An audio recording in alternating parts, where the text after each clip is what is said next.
and welcome to Star Wars Galaxy of Heroes Grand Arena Championships, Season 8, Week 4, Round 3.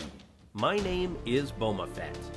This is the final battle of the final week of Season 8, the 3v3 tournament, and you can see that I have made Kyber. I'm ranked 829 in Division 3 in Kyber, so there's really not a whole lot for me to play for in this round. It's only once you get into the top 200 that you start getting better and better rewards, and I don't think that I have a chance at that. I do have one loss already. I am 10-1, going for 11-1, but I predict that you would have to be undefeated in order to get into that top 200. Plus, you probably have to do a lot of feats, and I have not been really focusing on feats. And so I don't expect to make top 200. I don't think that it's actually possible, so this round is just kind of for fun. Let's take a look at who my opponent is. We have Herokitten. Let's take a look at the hotbot for a quick comparison. Here on the hotbot, everything in green on the left is where I have higher stats. Everything in red on the right is where Herokitten has higher stats. At first glance, it might look like I have a huge advantage, but that's actually not the case. Let's zoom in and take a closer look. Okay, this top section is the GAC stats, and so you can see I have a lot more lifetime banners. I have way more offensive wins, undersize, clears, and defense. However, look at the ratio here. More than half the number of defense as wins. And so that tells me that Herokitten sets a really tough defense. Herokitten's not worried about getting the offensive wins. He or she just wants to stop the opponent. And so I'm expecting a really heavy defense up front. This is, I think, the third person that I've faced who has set a really tough defense. And you can tell, only 8 clears. Herokitten's not worried about getting clears. They don't have to clear if their opponent doesn't clear. Here's the one issue with playing GAC that way. You'll notice high score of 36,000, and that's this time through. That's not enough to get to Kyber. So when you play this strategy, you may get wins, but you don't get enough extra banners from your offensive wins in order to make it to Kyber. And so Herokitten may beat me today, but is not going to get as good rewards in the end because they are not going to get to Kyber because of the way they play. Okay, this next section is about our rosters, and you can see I have an overall higher GP. However, when looking at the top 80 and top 65, Herokitten has the higher GP. Zetas are almost identical, 69 to 68. On average speed added at the top of the roster, I do have an advantage, but I remind you once again, this is average speed added. It's possible for Herokitten to have some faster characters if they focused and put all of their speed on 1 or 2 characters versus me spreading the speed out.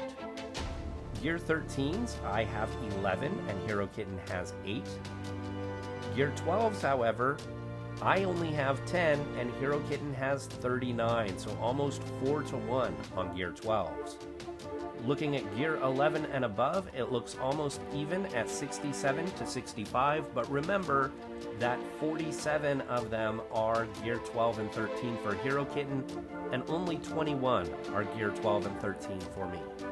Looking at mods, I do have more 6-stop mods, and I also have more mods that have high-speed secondaries. This is why I have the advantage in that average speed added. In relics, not only do I have more relic characters, but I do have more total levels. However, Herokitten has 3 relic 7 characters, and I don't have any. My highest relic character is relic 5. Alright, let's go back to the game and take a look at Herokitten's roster.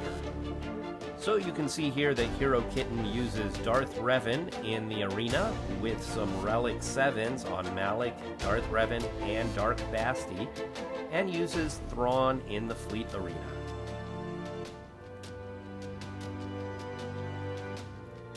Here are Herokitten's 8 relic characters. You can see it's the Darth Revan squad plus GBA, Grandmaster Yoda, and Jedi Knight Revan.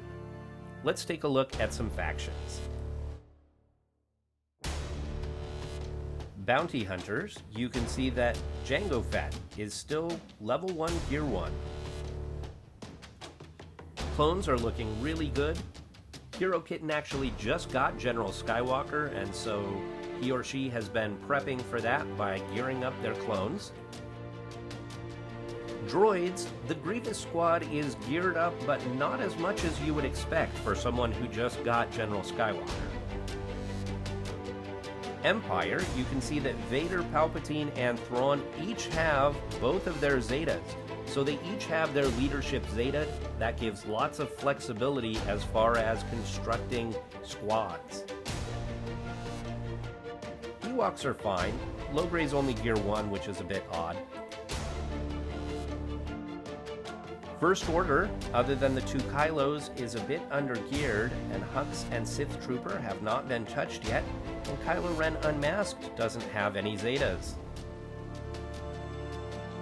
Galactic Republic, Padme and Anakin are only Gear 11. There's the General Skywalker. He's not a factor here because he was gotten after the GAC lock. Shaak-Ti is geared up, so she'll be leading some clones, though she does not have any Zetas. Geos are very good. Jawas are all Gear 8. Jedi look pretty good, including Gear 12 Juhani and Mace. Night Sisters are pretty under-geared. It looks like Gear 8 across the board. Zombies still Gear 1. Asajj is the only one who's been geared up, and that was for the gas event. Old Republic is very strong, except no Zetas on Karth and his crew. Phoenix is, not great.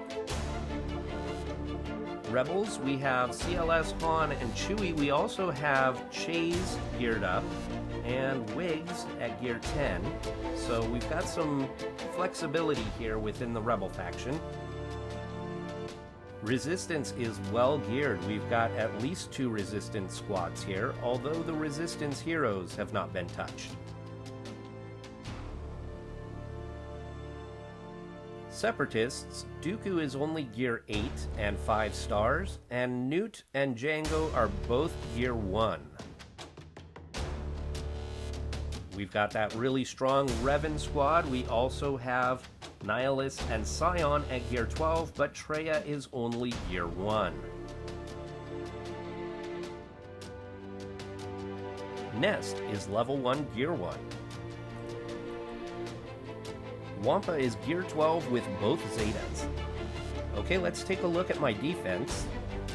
I've only made one tiny change to my defense from last round. I'll show you that in just a minute. Here in front of the ships, I've got my Timeout squad, I've got Night Sisters, and I've got Bosk with Grief. Down here in the bottom, I've got Malak Vader, I've got Newt Gunray, and I've got General Grievous. Here in the back, the one small change I made this time was doing this leftover Rebel squad. I've placed them before. They're not a good squad, but it's just kind of leftover Rebels with Stormtrooper Han. I've got Boba Fett, I've got Karth, and I've got Phoenix. I actually don't really expect Herokitten to make it to this back zone. She sets such a heavy defense, she doesn't leave herself much for offense. So I expect her to not get through this zone, probably go to this zone and the ships, maybe try this zone, but I don't expect her to actually even make it to the back. I probably could have set an even lighter defense back there, but I don't think that those squads would help me much on offense anyhow. I've set my home one back here, that's standard for me, and it never holds, or almost never holds. Okay, we are 2 hours from kickoff, so I will come back then and we'll see what defense Herokitten sets. Okay, we have about 5 hours left until the end of the GAC. I don't think Herokitten has attacked yet. Nope. Let's make sure there are no attempts. No attempts. No attempts. So I think Herokitten's waiting to see what I do before they make their move. As expected, Herokitten has set kind of an insane defense. So here in the top zone, we have CLS, JTR, and Jedi Knight Revan. That's bad enough, but down here in the south, we have Darth Revan. We've got Bastila, although this doesn't really look like a very tricky squad. Ezra is only gear 8, and Hermit Yoda's only gear 1. And then we've got Palpatine, Bastila, and Malik. So Herokitten has put almost all of their relic characters on defense. And according to GAC history, Grievous and or Padme may be waiting for me in the back here. So in the past, Herokitten has kept very little for offense. Like Shock Troopers is the best squad that Herokitten often saves on offense. And so if that's the case, they are going to have a really tough time beating either of my front two zones. Certainly, I don't think they'll get through my south. So they'll probably go north and try and attack the north and get through my ships. With that in mind, I don't think that I need to go south. It would be really difficult for me to clear these two squads. I think I could do it. I think maybe Palpatine against one and Jedi Revan against the other. But if I clear this zone and I get to the back and there's something really difficult waiting for me back there, like the Padme squad, I'm not going to be able to clear that back zone. I probably won't have enough to clear this front zone. And so I will clear one zone, whereas Herokitten may be able to clear this top zone and clear my ships and clear two zones. So that's my conundrum. So I think I am just going to go north, do the ships, and then I'll come down here and I'll try and take out that Bastila squad. This one. I don't think that I'm going to be able to take out either of these two. So that's the way it may go. But it doesn't matter to me because I've already made Kyber. So, alright, well, I'm going to switch over to my phone and we'll get started. Okay, so for some reason my voiceover did not record while I was doing my battles, so I'm just going to do after-the-fact voiceover here. I started on the top and decided to go right after Jedi Revan. I was really torn. I really wanted to try and save enough that I could attempt the bottom, so I was stuck here going, do I want to use Revan? Do I not want to use Revan? Do I have anything else that might beat this squad?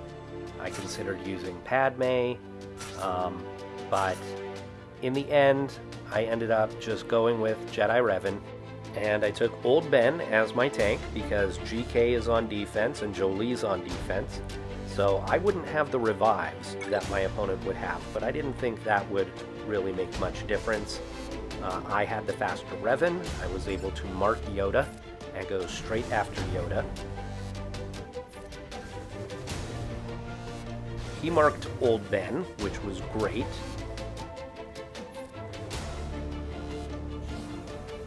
Yoda tried to spread buffs there, even though he had buff immunity, so dumb AI. I was able to proc Savior, and then he procced Savior. So now, if anybody dies on my squad, they're dead. I spread some buffs, and then I got to work on Jolie.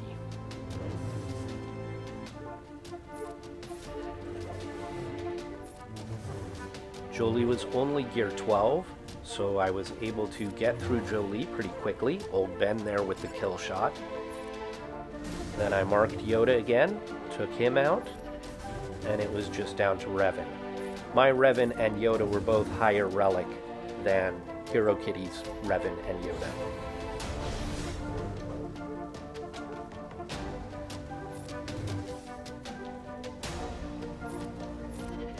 I took old Ben in as a tank, and I don't think I ever taunted with him. So I got 53 banners there, so I was happy with that.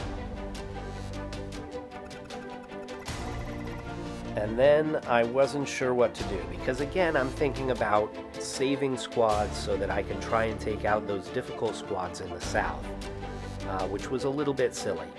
But eventually, I do go in against CLS, and I try and take my Palpatine squad. Now, I knew that this was a risky move when I was doing it, but I thought with Palp's anti-rebel synergy, I could maybe get the turn meter train going. But you can see they stunned Bastila Shan right off the bat. She wasn't able to get her debuffs out. Then she was killed. So no turn meter train. They kill Palpatine right here. And Dooku. And it's over. Lickety split. Like, that was a really quick battle. So I decide, you know what? I'm not going to mess around. I'm just going to go ahead and take my Padme squad and get this done. I'm not going to worry about the southern zone. I'm not going to clear it. Just clear this top zone, clear the ships, and be done. So they start off by going directly after Anakin, which has me a little worried. Padme's able to flip the buffs, and then I do the AoE to get some more protection up. And at first I was going after CLS, and then I remembered I should go after Chewie. Get rid of the guard. So I switch to Chewie, kick to the face, and he's down. Then I decide to go after Han. He's the bigger damage dealer. And I forgot to turn off notifications. There's a nice dodge, and there goes Han. So Snips is looking a little bit bad. I'm a little worried, but I'm able to flip that and get some protection up and some healing, and then heal some more and get rid of CLS. 31 banners is not pretty, but what can you do? So all I have left in this zone is JTR, so I decide that I've already burned my 2 best squads. I might as well burn my next best squad, and I go in with CLS. So I'm never sure who to stun in this situation. I decide to go after BB-8. He's kind of the turn meter train. And then, of course, R2 hides everybody. So I'm stuck going after R2.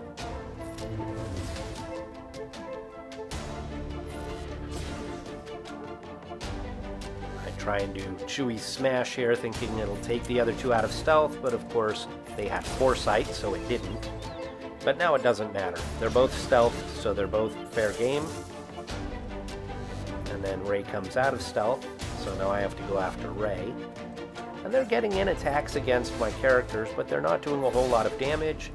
And there's great protection recovery on this CLS squad. And so I'm able to recover most of my protection, and I end up with a 53.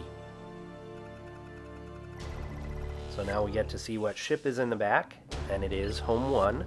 Remember, he uses Thrawn in the fleet. We've got Home 1 with the Y-Wing. So this had me curious. I have never faced a Y-Wing before. I wasn't sure how I would do. I take in my standard setup. I do take Kylo Ren unmasked in my starting lineup, and that's because he starts out with a nice stun.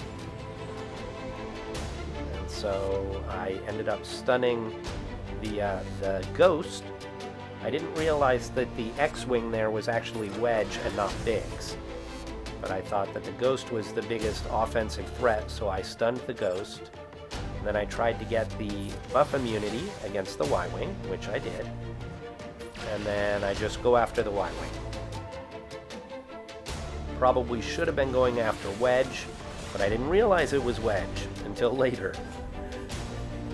So there was a heal, and now I'm stuck going after almost full health and protection again, but I'm able to chew through the Y-Wing pretty quickly. I bring in Snips, I do the big hit, and there goes the Y-Wing. So now I realize that it's Wedge and not Biggs. I take him out, and I do the big hit against the Ghost for the win. That gives me 61 banners. I'm using a 6-star negotiator, so I automatically lose 4 banners. So that would have been a 65 with a 7-star negotiator.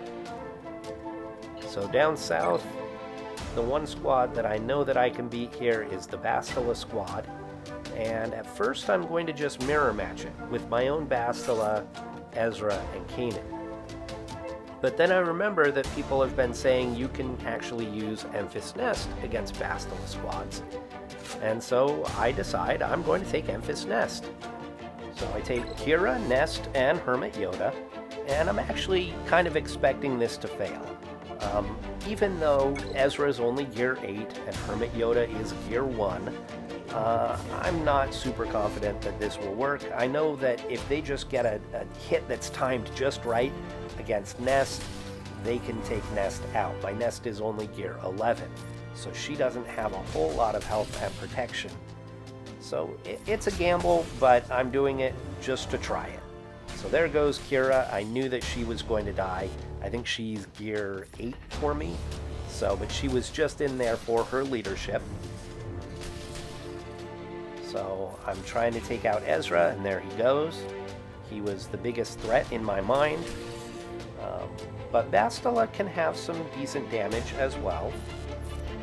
So now it's just Nest trying to chew through all that protection up. And I should have been smarter and taken out Hermit Yoda, because Hermit Yoda keeps feeding her even more protection up. And so had I taken out Hermit Yoda, this would have been a quicker battle. But it didn't occur to me. He's only Gear 1. I would have thought that that AoE would have taken him out, but it didn't. There you can see she got a hit that got Nest down almost to half health. So I'm getting a little worried here. She keeps doing that hit. At least it's not stunning, because I've got such a high tenacity Nest. But they're almost killed, down into the red. So I've put it on auto at this point. I figure I'll just let it go. Hermit Yoda finally died, and I think that is the turning point in the battle, because now I can finally get through her bonus protection.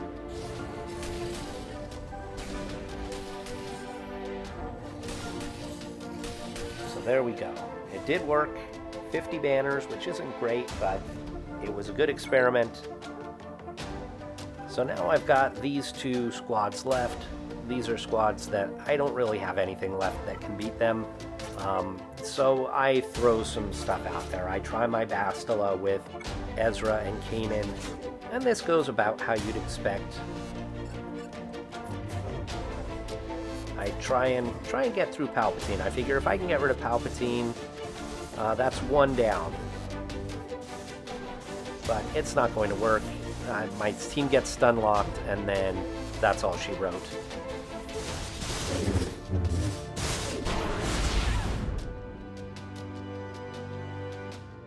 So next up, I'm going to try Darth Revan with Traya and Nihilus. My hope is that I can use Isolate, and I can keep Nihilus alive long enough that I can get the Annihilate against Malak and get rid of Malak. So you can see that Nihilus got stunned right off the bat, but that's really not a big deal because Traya's unique will unstun her when it's her turn. I wasn't sure who to put the Isolate on. I eventually chose Malak, but I probably should have done Bastila. I do the drain there. Starting to attack Bastila, I do the lightning. You can see my squad is really hurting at this point. And there they go. So I tried a couple more squads, and it was just as disastrous. So first I tried the Kylos with Hux, because I know the Kylos can work against Malak, but they don't work so well against Palpatine and Bastila Fallen. So that one's quick.